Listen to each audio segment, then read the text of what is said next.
Oh putain, c'est parti.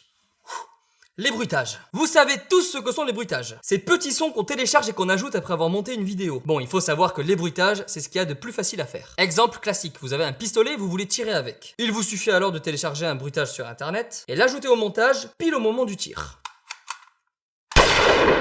Eh ben non, c'est pas aussi facile que ça. Là, vous venez de faire 4 erreurs. La première erreur, c'est de se dire que c'est aussi simple que ça. La deuxième erreur, c'est d'utiliser ce bruitage de merde tellement populaire que même un indien de 8 ans perdu au fin fond de son bidonville l'utilise. La troisième erreur est qu'on entend que le bruitage sonne faux. Et la quatrième est d'oublier qu'un tir, c'est aussi un impact sur une cible, une douille qui tombe, un chargement et ce bruit.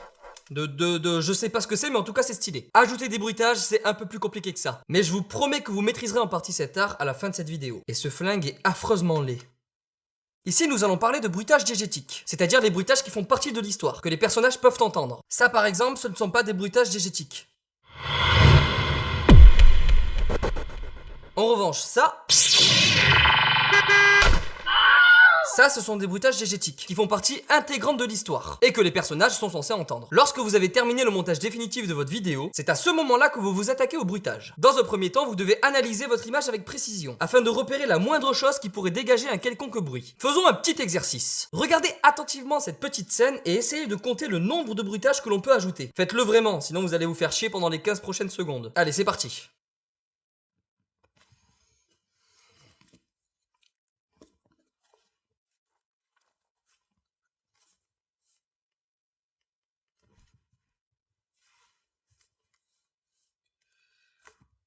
Entrez!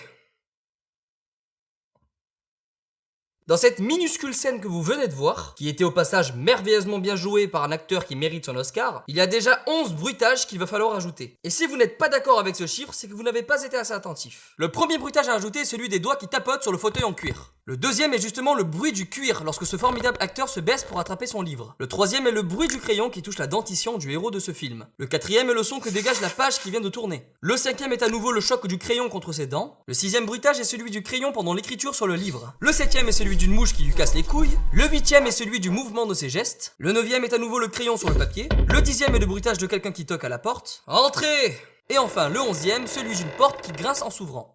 Dès que vous avez repéré chaque moment où vous pouvez ajouter un bruitage, vous pouvez commencer à vous rendre sur le site le moins connu du monde. Alors évidemment, le gros problème avec ce putain de site, c'est que si vous utilisez leur son, vous allez avoir les mêmes bruitages que 99% des gens qui font de la vidéo. Donc, ce que je vous conseille de faire est de soit modifier légèrement le son que vous avez téléchargé, en changeant leur tonalité, leur vitesse ou ce que vous voulez d'autre, soit de vous rendre sur les différents sites de bruitage que je vous mets dans la description. Et au moins, vous n'aurez pas les mêmes bruitages que les autres. En allant piller vos bruitages sur internet, vous allez remarquer un problème. Soit le son que vous cherchez n'existe tout simplement pas sur le site, soit la qualité du bruitage que vous avez trouvé est vraiment mais vraiment à chier, et est donc inutilisable. Mis à part si vous réalisez un téléfilm pour une chaîne locale diffusée à 3h du matin. Là, dans ce cas, on s'en fout. Face à ce problème, vous avez deux solutions. La première est de faire fonctionner votre imagination et essayer de trouver un objet ou un phénomène qui provoque à peu près le même bruit. Exemple, ça c'est un bruitage de pluie, mais ça peut très bien fonctionner pour faire cuire un steak. Des exemples comme ça, il y en a des milliards. Mais j'ai vraiment pas que ça à foutre de vous faire une vidéo de 24 655 heures pour vous le prouver. Donc à vous de chercher. La deuxième solution, qui est la meilleure à mon sens, est d'aller enregistrer vous-même vos propres bruitages. Toujours en utilisant ce principe de prendre un bruit pour en représenter un autre. À part évidemment si vous pouvez directement enregistrer le bruit que vous cherchez. Mais si vous ne pouvez pas, il va vous falloir enregistrer autre chose qui y ressemble. Par exemple, vous vous souvenez du premier bruitage de cette vidéo. Oh putain! Putain, c'est parti! Si je vous demande ce que c'est, vous allez me répondre, eh ben c'est le bruit de tes os qui craquent, connard! Eh ben non, c'est pas le bruit de mes os qui craquent, connard! C'est le bruit d'un putain de légume que je casse en deux. Dès que vous avez tous vos bruitages, vous pouvez commencer à les ajouter à votre montage. Au bon endroit, au bon moment et à l'image près. Parce que je vous garantis que si vous n'êtes pas précis, ça s'entend. Et c'est à vomir. Voyez ce que ça donne sur un simple claquement de doigts qui est décalé de quelques images près. Oh la vache!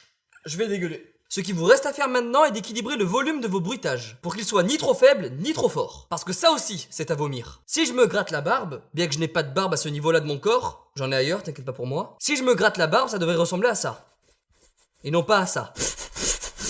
Il faut que vos bruits se mélangent à votre voix, à la musique et à l'ambiance de la vidéo. En parlant d'ambiance, les sons d'ambiance sont également des bruitages et fonctionnent de la même manière. Vous pouvez les télécharger comme les enregistrer vous-même, enregistrer une ambiance différente mais qui ressemble à celle que vous souhaitez, etc. etc. Pour finir, les bruitages permettent de faire croire à votre spectateur ce que vous voulez, même s'il ne le voit pas. Et c'est pourquoi qu'on a... Pour finir, les bruitages permettent de... Tu vas fermer ta gueule! Essayez d'être original avec les bruitages. Ne faites pas la même chose que tout le monde. Parce qu'on veut de la qualité, on veut du beau, on veut du propre.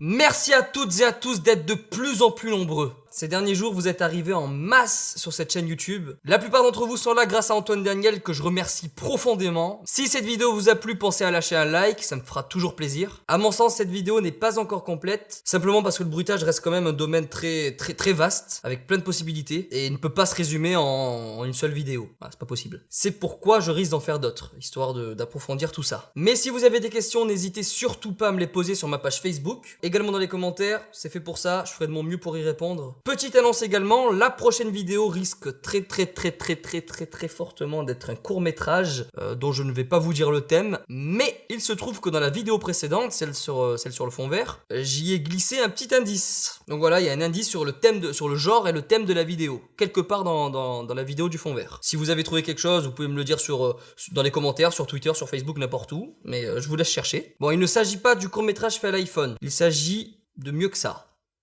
Alors, voilà, qu'est-ce qui va se passer, hein? Ceci dit, je vous invite à faire deux choses. Vous abonner à la chaîne pour ne surtout pas rater ce court-métrage. Et la deuxième, c'est de partager le plus possible cette vidéo, histoire qu'elle fasse du bruit. Et c'était Sofiane pour vous servir. Comment utiliser convenablement un fond vert? Primo, il est très important de préciser qu'un fond vert doit avoir de la gueule dès le tournage. Faites en sorte de rendre votre bout de tissu aussi lisse que votre gland.